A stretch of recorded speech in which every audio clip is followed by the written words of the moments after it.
hear a number of different recordings, and you will have to answer questions on what you hear. There will be time for you to read the instructions and questions, and you will have a chance to check your work. All the recordings will be played once only. The test is in 4 sections. At the end of the test, you will be given 10 minutes to transfer your answers to an answer sheet. Now turn to Section 1. Part 1. First, you have some time to look at questions 1 to 4.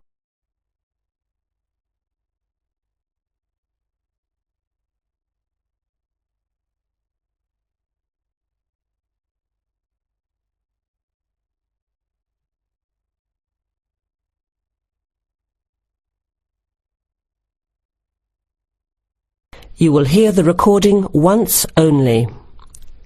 Listen carefully to the conversation and answer questions 1 to 4. OK, who's next, please? I think I am. How can I help you? I just came in on flight 372 from Singapore at 11:30 and my luggage hasn't arrived. I've been waiting at the baggage claim for about half an hour now and everything seems to have come off the plane. The conveyor belt has stopped and all the passengers have gone. So I came here to find out what has happened to my bag. Can I see your ticket, please? Here it is. So you came from Hong Kong today and changed planes in Singapore, right? Yes, the connection in Singapore was a tight one. The plane got in late and I had to rush to get to the next flight. That's the problem right there. There wasn't enough time to get your bags onto the connecting flight. Normally Singapore Airport is very efficient. Now, I need you to fill in these forms. Your name? Jenny Lee. Address? I guess you want my address here. I'm staying with relatives. Just a minute, I'll have to look it up. It looks like 583. No, it's 533 East 67th Street in Riverside. Do you have the phone number there? Yes, I do. It's 93014269. So you came in on Qantas Flight 392. Do you know the number of the flight out of Hong Kong? Let me see. I think it was Cathay Pacific 900 or something. Oh yes, it says here, CX912. Before you hear the rest of the conversation, you have some time to look at questions 5 to 10.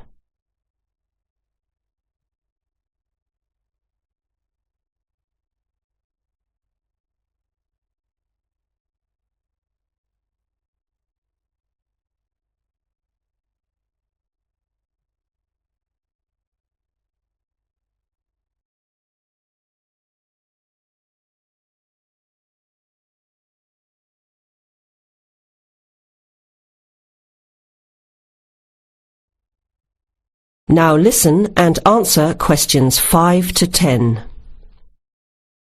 Right. Now, I need a description of the luggage. How many pieces did you check in? Just one. Can you describe it for me? Here is a picture to help you. Okay. It's a big bag, like this one. Rectangular. Not hard shell, but soft covered, and it has a zipper around the front. Is it black? No, sort of a grey colour. Any identification? Just a tag with my name on it. Any other features? Well, it has wheels and a retractable handle on the end, so you can pull it, as well as the handle in the middle. OK, that's fine. Now, if your bag missed the connection, I'm sure it'll be put on the next flight. I'll email Singapore as soon as I finish here. The next flight comes in at 17:50. That's 10 to 6 this evening. You can pick it up then. 10 to 6? That's too long to wait. Can I get my uncle to pick up the bag on his way home from work? Sorry, You have to be here yourself to clear customs. Of course, I almost forgot. Will the bag come here, to this desk? Yes. You pick it up here, then take it over to the customs area. By the way, don't forget to bring your passport. You will also need to have the key plus your ticket with a baggage claim number on it. Oh, okay. Guess I'll have to come back tomorrow then. It's lucky I packed everything I need for now in my carry-on bag. Yes, that's always a good idea. Be prepared.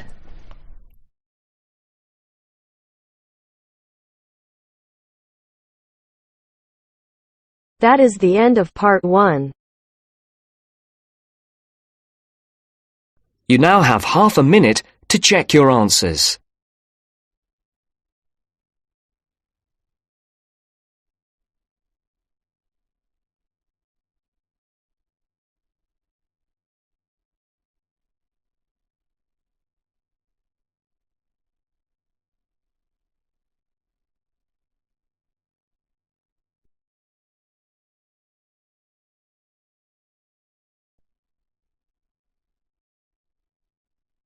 Now turns to part 2. Part 2.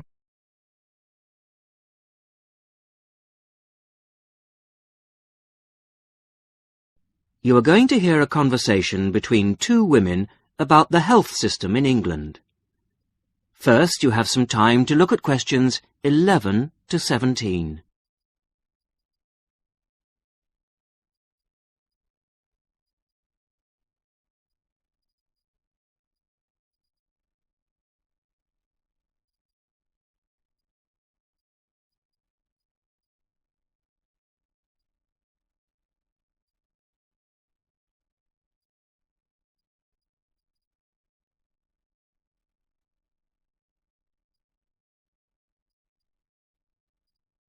Now listen to the first part of the conversation and answer questions 11 to 17.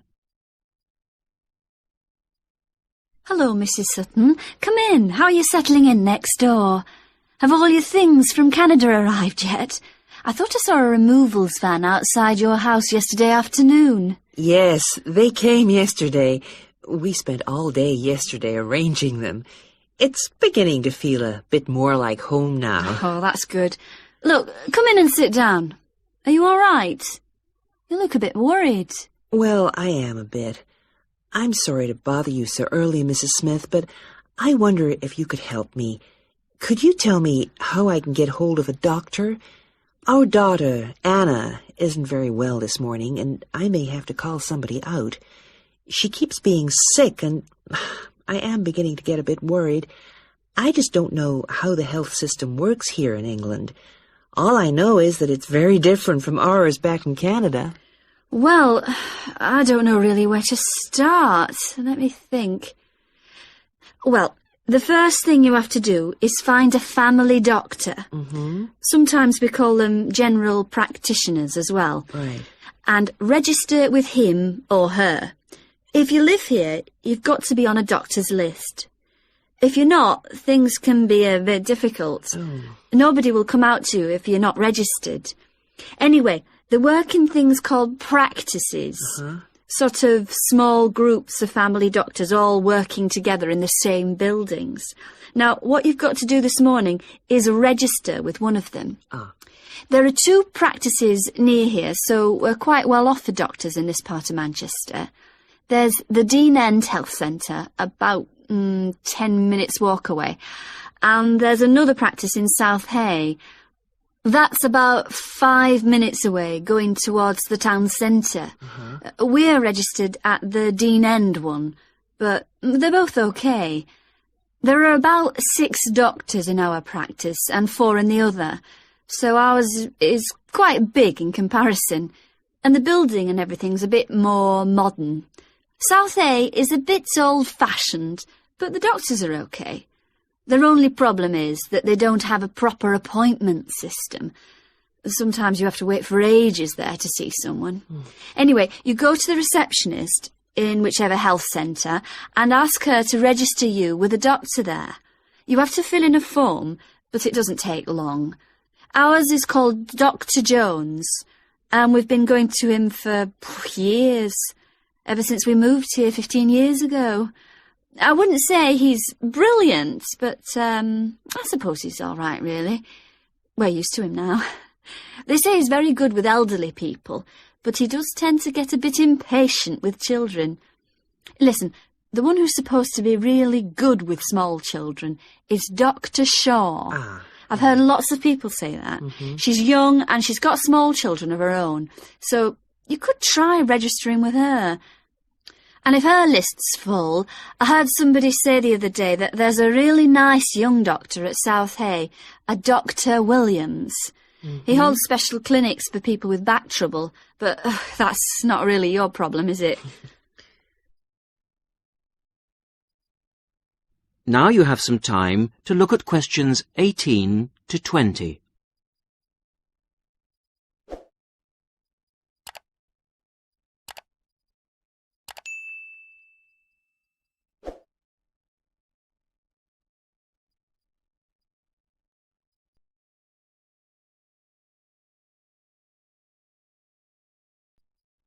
Now listen to the rest of the conversation and answer questions 18 to 20.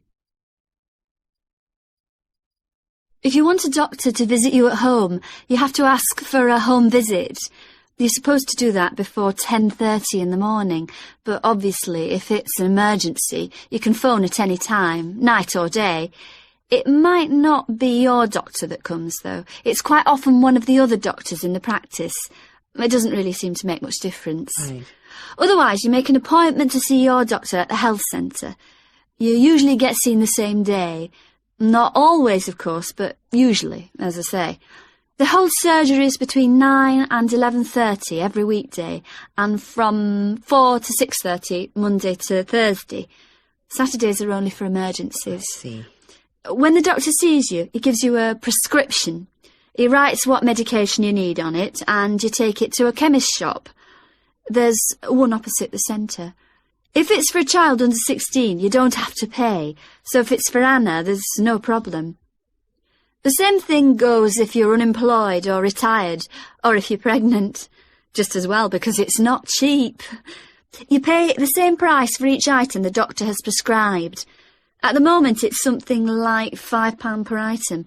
So you pay for the medication, but the consultation with the doctor doesn't cost you anything. It's completely free as long as you're a resident here. You're going to be here for 3 years, aren't you? So, well, there shouldn't be any question of you paying anything to see the doctor. So that's one less problem to worry about. Look, Mrs. Sutton, if you want, I'll sit with your daughter for half an hour if you want to go down to the health centre to register. It's no trouble, really, don't worry. Are you sure you wouldn't mind? That would really help me a lot. I'll ask them if they can send someone round later to see Anna. I think I'll try the Dean End Centre. Good idea. Don't worry about Anna. Right. I'll be back as soon as I can.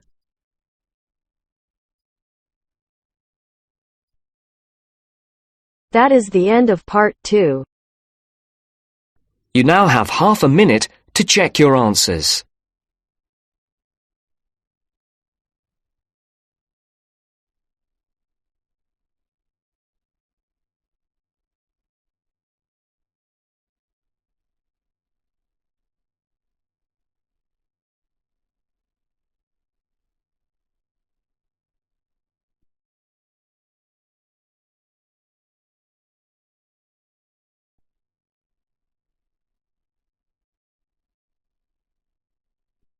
Now turns to part 3. Part 3. You will hear a group of students, Henry, Joe, Nancy, and Gordon, discussing changes to their work experience placement arrangements. First, you have some time to look at questions 21 to 26.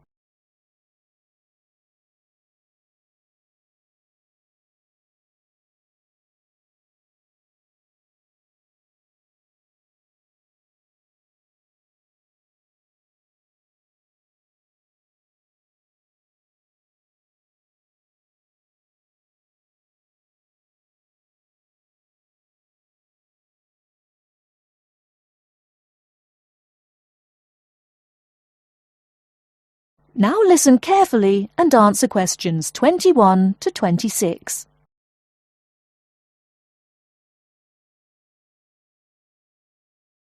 Look, there's the notice that Professor Jones told us he'd be putting up confirming the details of our work experience placements. But I thought that was already arranged. No, he said he'd have to check with the companies that the days we preferred were okay for them. Let's see if any have changed. Teresa's not here today, but her name's first. It says the Uni Bookshop, Friday mornings starting on the 23rd of March. So nothing's changed. I'll let her know. What about Manuel? He's not here either. Is he still going to the music store in the High Street? If it's mainly music, yes, he's still down for that on Friday afternoons starting on the 9th. The day's different. It's changed from Tuesday mornings, but that's okay. I'll tell him. He'll really enjoy listening to music all day. Now, where's my name? Henry. Here it is. I'm going to the beauty shop, and I said I preferred Thursday afternoons. Oh, good, that seems okay. And my start date hasn't changed either.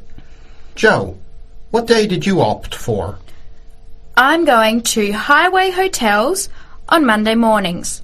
Yes, that's okay. And starting on Monday the 12th of March. Oh, has that been changed?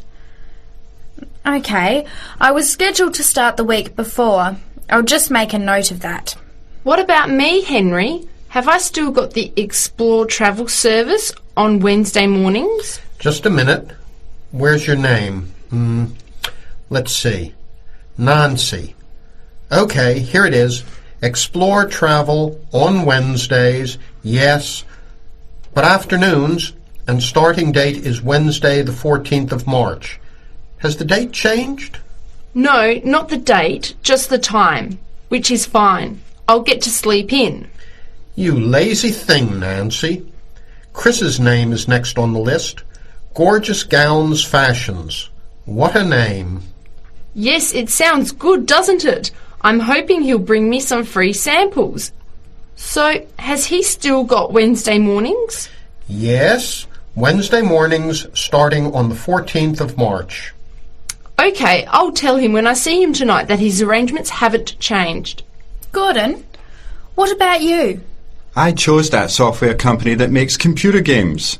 I can't remember its name, but I asked for Tuesday afternoons. Oh, yes. Here it is.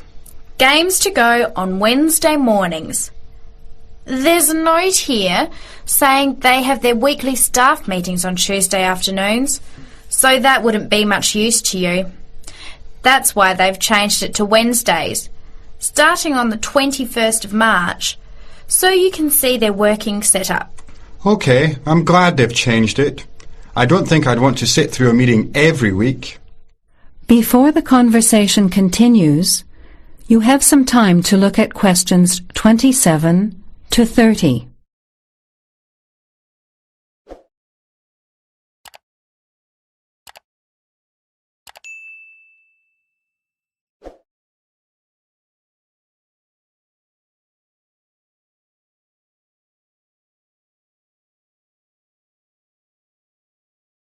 Now, as the conversation continues, answer questions 27 to 30. Can someone remind me what time we have to get to our placement in the afternoons? It says here, mornings start at 9 a.m. and afternoon sessions at 1 p.m. Oh, that's a shame. I thought Professor Jones was going to change it to 9:30 a.m. and 1:30 p.m.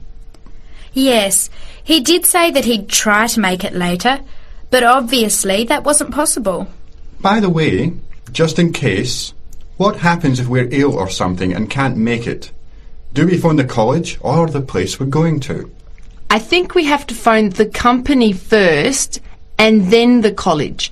Didn't you get the information sheet about work experience at our last seminar? No, I missed it because I had to go to the dentist. What else did it say? Well, we have to do a total of 24 hours altogether. So if we miss one of the arranged sessions, we have to organise another time to make up the hours. And he gave us details of the presentation we have to give about our work experience. Oh, really? What do we have to do? In week 10, we each have to give a presentation to the class about the company we've been with. It's 30% of our final mark for this subject, so it's going to be a lot of work. Yes, he's expecting us to do a lot of research while we're there so that we can outline the history of the company, its management structure, number of employees, other branches, etc. And he said we should use lots of visuals such as diagrams and flowcharts during the presentation. Yes, and we should also include what we did each week, the different departments of the company or positions that we observed, and try to relate what we saw to our studies so far. He gave examples like management style, accounting systems, information technology, and so on. You were right. It sounds like lots of work. That is the end of part 3. You now have half a minute to check your answers.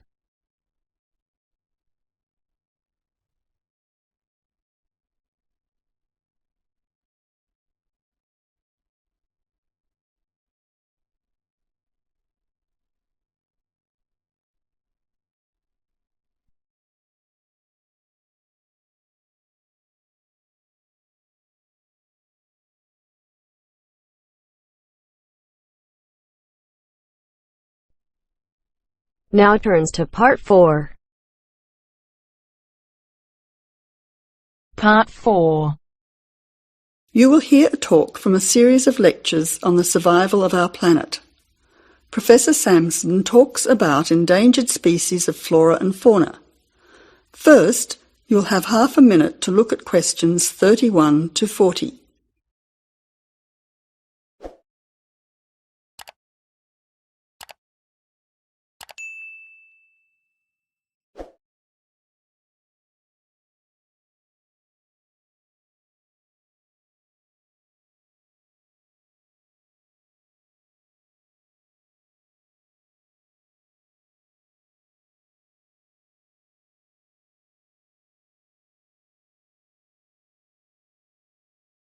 Now listen carefully to the talk and answer questions 31 to 40.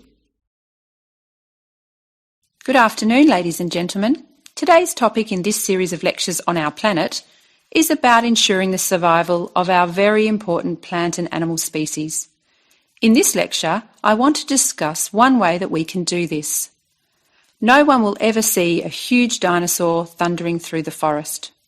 No one will ever see a paradise parrot flash its rainbow colours across the sky. The fact is that many animals and plants have been wiped out. Sadly, they are extinct. It is too late for them. Extinction is forever. We can't do anything about the species that have already disappeared. But today, there are many animals and plants that could still become extinct in the future if we do not act now. They are endangered. The African elephant and rhinoceros have become endangered because of the value of their tusks. Australian parrots and reptiles are smuggled onto planes because certain people in other countries are prepared to pay thousands of dollars for them. And there are many other species around the world that are endangered because they no longer have a place in which to live and reproduce safely. The main cause of extinction is the destruction of habitats. A habitat contains all that a living thing needs to survive: space, light, water, food, shelter, and opportunities for reproduction. The population of the world is growing rapidly, and this is placing great demands on land and resources for housing and for growing food. When vegetation is cleared and swamps are drained for agriculture, mining and suburbs, or when rivers are dammed to store water, plants are destroyed and animal life is threatened.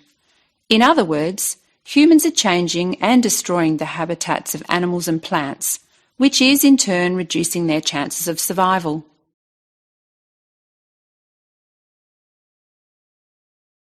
So how can we conserve habitats and help save endangered species? Well, one way is to protect their habitats permanently in national parks or nature reserves. National parks have been created in many countries. They encourage people to enjoy the beauty and diversity of the animals and plants that live there without harming them. By supporting and visiting these parks, people can become more aware of the species that live there and how the parks work to protect them. It is very important that, when visiting a national park, we keep them safe for future generations of plants and animals by obeying a few rules. Firstly, follow the fire regulations. Don't throw cigarettes or build fires, except at certain times of the year in especially allocated areas and facilities. Secondly, remember to leave pets at home. Pets, such as cats or dogs, can hunt birds or other small animals. Some pets might even escape and become a serious threat.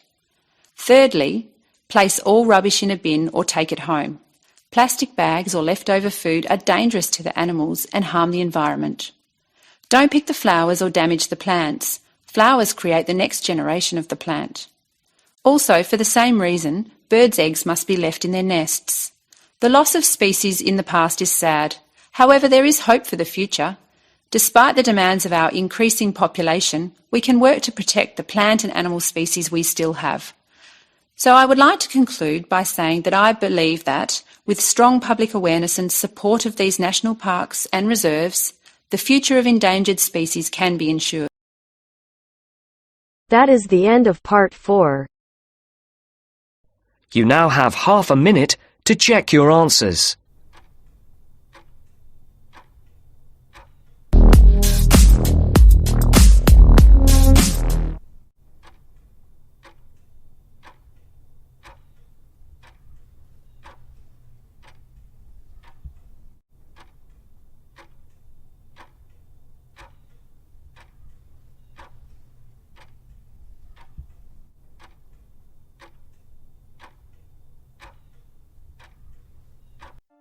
That is the end of the listening test.